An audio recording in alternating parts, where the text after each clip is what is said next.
A gravidez da Luísa foi super desejada, eu estava super bem, até o 7º mês, quando eu tive uma apendicite suporada.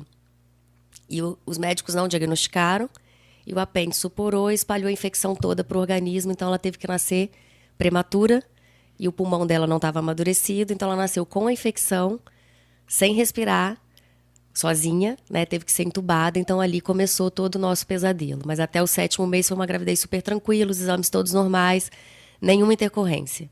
Foi tudo assim, de repente, bum, nos vimos naquela situação ali desafiadora, tendo que lidar com o risco de morte, meu e dela, né? Nós duas ficamos em perigo, as duas na UTI, as duas lutando pela vida, em estado gravíssimo. Então, quando abriu a minha barriga, os médicos não sabiam o que estava acontecendo. Eu senti uma dor muito grande e eles falaram, vamos para o centro cirúrgico interromper essa gestação, mas sem saber o que era. Quando abriram e viram que estava tudo cheio de pus e a Luísa lá no meio daquela infecção toda. E aí foi um desespero. Meu marido sentou no chão, começou a chorar no centro cirúrgico, desesperado, porque ele estava vendo as duas, a primeira filha e a esposa. Ele falou, vou perder as duas, vão morrer. Ele sabia todos os riscos, médico, né? Ele sabia que era muito grave. E ali foi muito difícil. E como que foi a evolução da Luísa na UTI? Como foi a evolução da Luísa até chegar hoje? Em algum momento ali faltou oxigênio no cérebro, aí teve essa paralisia cerebral, porque ela já nasceu roxa, ela já nasceu com o apigar baixinho, com dificuldade respiratória, então faltou oxigênio no cérebro, por isso a paralisia cerebral, em algum momento ali do parto ou da UTI. E aí vocês começaram a cuidar dela, levar em especialistas, fazer terapias e tudo. Então, esse é um problema que acompanha muitas famílias atípicas, né? A dificuldade do diagnóstico, o diagnóstico errado. Então, a Luísa ela foi para casa sem indicação nenhuma de fisioterapia. Ela ficou 28 dias na UTI, mais alguns dias no hospital. Então, o primeiro mês da Luísa foi no hospital. Quando eu vim para casa, ninguém me falou que ela tinha que fazer fisioterapia, nada. E a gente foi vendo que ela estava muito atrasada. O pescoço mole, ela não sentava, não rolava. Aqueles marcos de desenvolvimento da criança, ela não acompanhava. E os médicos falavam, é assim mesmo, o prematuro é atrasado mesmo. O pediatra falava, ela vai igualar, até os 2 anos ela iguala. Isso foi o que eu ouvi. E aí eu coloquei aquela expectativa do aniversário de 2 anos, que aquilo fixou na minha mente uma crença de que até os 2 anos a minha filha se igualaria às outras crianças de desenvolvimento típico, né? E isso não aconteceu.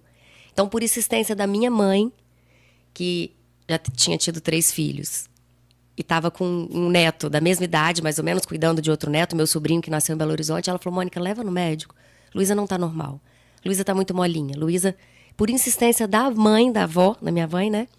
Nós levamos para fazer uma ressonância magnética aos 9 meses e detectamos essa paralisia cerebral.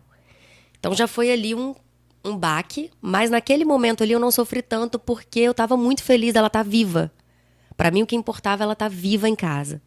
Então eu falei, tudo bem, então paralisia cerebral, o que eu tenho que fazer? É fisioterapia, é fonoaudiólogo, é terapia ocupacional, é ecoterapia, hidroterapia, tudo que era terapia que me falavam que era bom, eu fazia, né?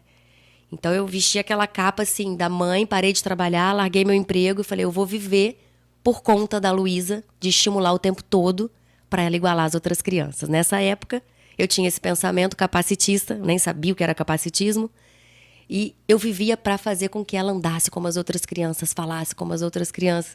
E isso gerava em mim um sofrimento muito grande, uma ansiedade, né? E nela também, porque ela não podia ser criança. Então, todas as brincadeiras com a Luísa, eu pensava o jeito que ela ia sentar, a posição que ia estar, o que eu ia estimular, o que eu ia ensinar. Era aquela tensão, era como se eu fosse uma mãe terapeuta. E isso acontece com muitas mães que eu atendo, né? Nesse primeiro momento de querer dar tudo e não poder passar um pouquinho de tempo, né? Aproveitar. Enfim, aí eu fui acostumando com a Luísa com esse diagnóstico, né? Fui aceitando o diagnóstico, fui aprendendo a lidar com essa situação. Mas quando ela chegou por volta de 10, 11 anos, ela começou a regredir. Você tinha um esposo médico dentro de casa. Uhum. Mas aí é que vem. Cada especialista é um especialista. Se o pediatra falava, não, é assim mesmo, a área dele é outra. Sim. E ele nunca quis ser médico da Luísa. Eu sempre cobrei isso muito dele. Bruno, e aí a Luísa, ele fala, Mônica, eu não sou médico da Luísa, eu sou o pai da Luísa. Tem um médico que está cuidando dela. Então tinha um ortopedista pediátrico que cuidava da Luísa, do quadril, da coluna, do pé, que olhava. Um professor do Bruno, que o Bruno confiava muito. Então ele era um senhor muito experiente no Rio. A gente levava nos melhores ortopedistas, nos melhores neurologistas, né? Então a gente ficava seguro de que ela estava sendo bem assistida. O Bruno ali era pai. Ele brincava, ele cuidava, ele ajudava a dar banho.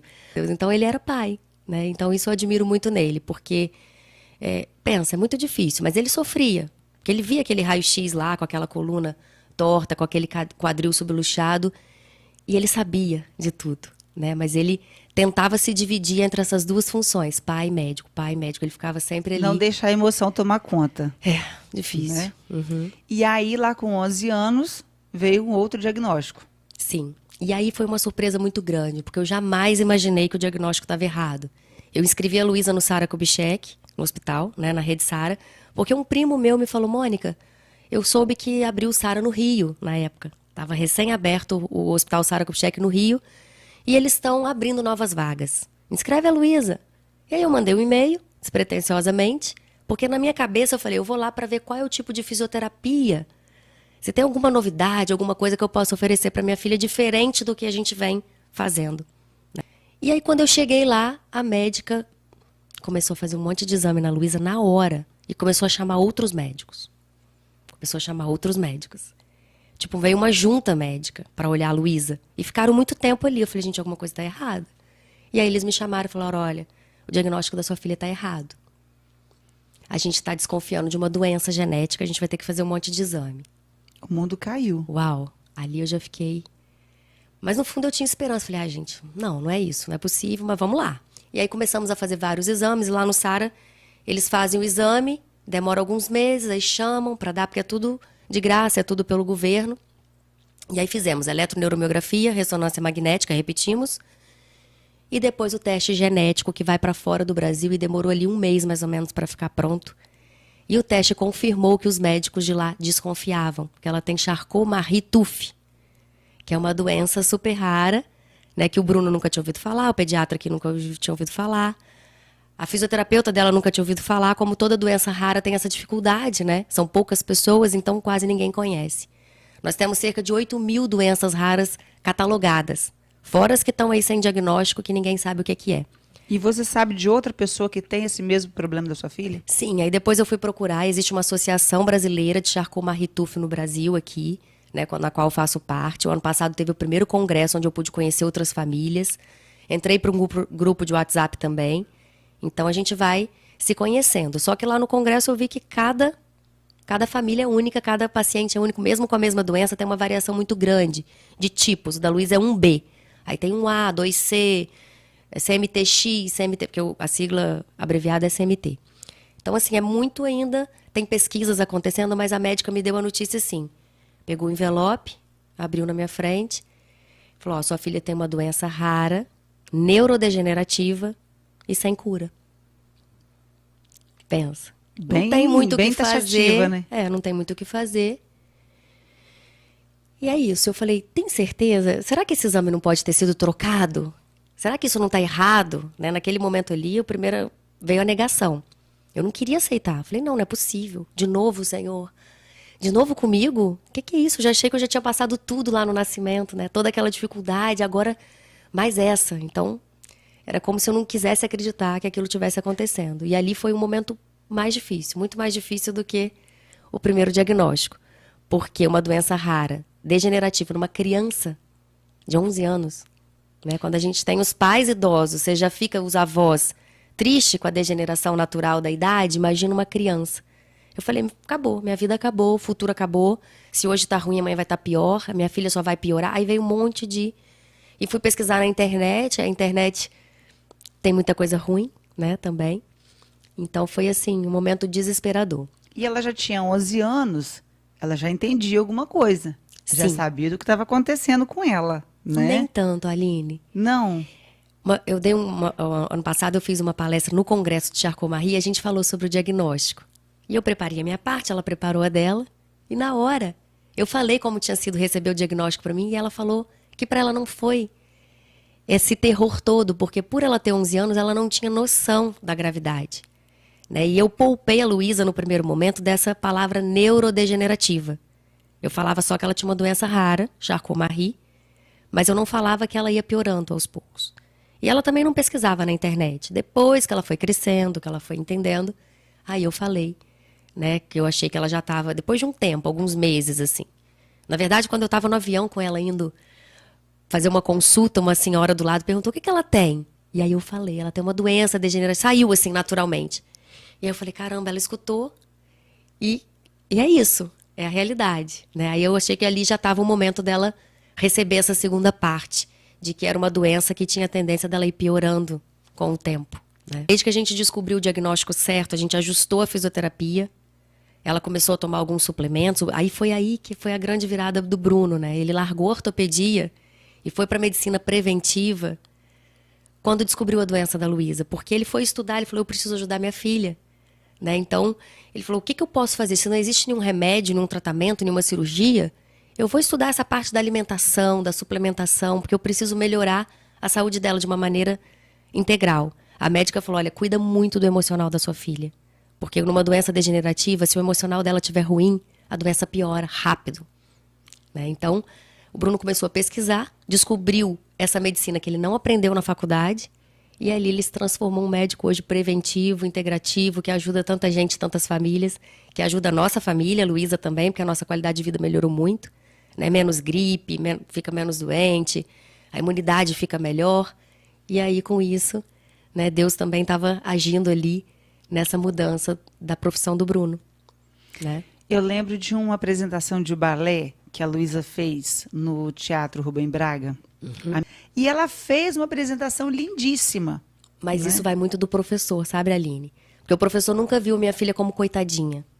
Nunca... Jeremias, né? Jeremias. Ele é ótimo. Então ele sempre fez a inclusão acontecer de uma maneira muito natural. Então a Luísa sempre se sentiu muito bem ali no palco com as outras meninas. E a dança não era uma coisa que ia em torno dela, da menina com deficiência, que vai se superar, que vai emocionar. Não. Ele fazia de um jeito tão natural que a dança fica tão bonita, né? Que todo mundo se emocionava. Mas não por pena, por ver mesmo, assim, a beleza do espetáculo inteiro, da música, junto com a iluminação, junto com aquele conjunto todo, né? Então a minha filha nunca foi assim, nunca foi a intenção colocá-la como destaque, a menina com deficiência. A não. coitadinha. Não. Então, Né? isso que é bacana, né, na dança. Então, quando ela começou a dançar, no primeiro momento, ela tinha 6 aninhos, ela chegou pra mim e falou, mãe, eu quero ser bailarina. Ela tinha uns 4 aninhos na escola. A escola perguntou, o que você quer ser quando crescer? Aí ela falou, eu quero ser bailarina. A criança, a imaginação, a criatividade, não tem limite pra criança, né? Ela pode tudo, né? Naquele momento ali eu falei, caramba, porque a gente tinha uma tia que enchia a Luísa de presente de balé. Então dava coisinha do cabelo, sainha, livro de balé, uma tia bailarina, madrinha do Bruno, a Marisa. E aquilo fez com que a Luísa tivesse vontade. E na minha cabeça, naquele primeiro momento, eu falei, impossível. A minha cabeça de adulto, limitado, capacitista na época lá atrás, eu falei, impossível disso acontecer. Ela não consegue nem andar, ela tem problema de equilíbrio. Como é que ela vai dançar? E aí eu fui no teatro, assisti um espetáculo com ela, tinha uma menina com deficiência, e eu não sabia desse projeto do Jeremias, que ele já tinha esse projeto de inclusão na dança. E aí no final do espetáculo, fui falar com ele, esperei acabar. Falei, olha, minha filha tem deficiência, eu já tinha sido aluna dele na adolescência. Ela quer muito dançar, é possível? Ele falou, leva ela lá segunda-feira na academia que eu vou dar aula pra ela. Isso era no sábado. E aí eu levei, e aí ele começou dando aula pra ela particular, só ele e ela, até que ela conseguiu ir avançando e entrou numa turminha. E todo ano, quando ela ia dançar, era aquela comoção, aquela emoção, né, de todo mundo, no final, vir abraçar, beijar, agradecer, como que tinha tocado, né, porque realmente emociona muito. E teve uma dança que você fez com ela na cadeira de rodas. Sim. Eu queria que você falasse um pouquinho sobre aquele momento ali. Então, depois que ela fez as 2 cirurgias no quadril, que foram cirurgias grandes, teve que colocar placa, parafuso, ficar na UTI, ela não voltou, não recuperou. O tempo que ela ficou parada, ali deitada na cama, recuperando da cirurgia, como ela tem a doença degenerativa, na época que ela fez a primeira cirurgia do quadril, a gente não tinha esse diagnóstico. O diagnóstico ele veio depois. Então, o tempo que ela ficou ali, ela não conseguiu recuperar com a fisioterapia, porque o organismo dela tem essa dificuldade, a musculatura, quando perde, não recupera. né? Diferente da gente que vai na academia, faz exercício e o músculo, quando ele rompe as fibras, ele vem mais forte, o dela não recupera mais forte, o dela prejudica ali e morre. Então, ela era muito impossível dela dançar depois, porque ela perdeu esse... Se ela já era difícil antes, agora era mais ainda. E aí ela começou com andador e junto da adolescência, sofrendo bullying na escola, exclusão na escola, um período muito difícil, ela quase entrou em depressão e ela falou que não queria dançar mais nesse período. E aí a gente estava com Mova-se e eu falei, Luísa, eu quero muito dançar com você. E ela não quis dançar comigo, no primeiro momento, né? Tava uma fase difícil. E aí mesmo assim eu entrei no balé com 38 anos e falei, eu vou um dia dançar com a Luísa, era o meu sonho, né? Eu quero dançar com a minha filha. E aí Deus foi preparando, no momento certo, ela topou, do nada. Ah, agora eu quero dançar. E foi em 2019, que a gente estava com o Mova-se, onde tiveram outras pessoas com deficiência. E aí o Jeremias escolheu a música de Janeiro a Janeiro, Até o Mundo Acabar, do Nando Reis com a Fernanda Campos, que é uma música linda. E a coreografia ficou linda.